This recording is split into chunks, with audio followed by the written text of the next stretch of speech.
Hi, in this tutorial I will show you the camera tracking function in CapCut for PC. Let's do it!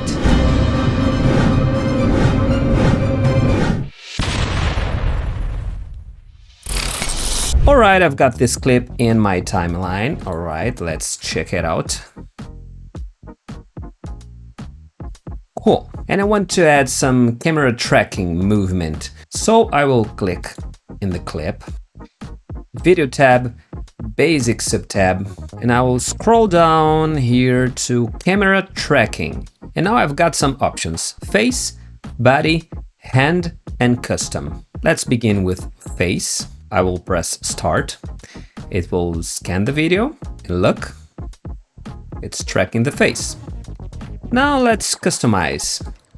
I want her nose. Yeah, start.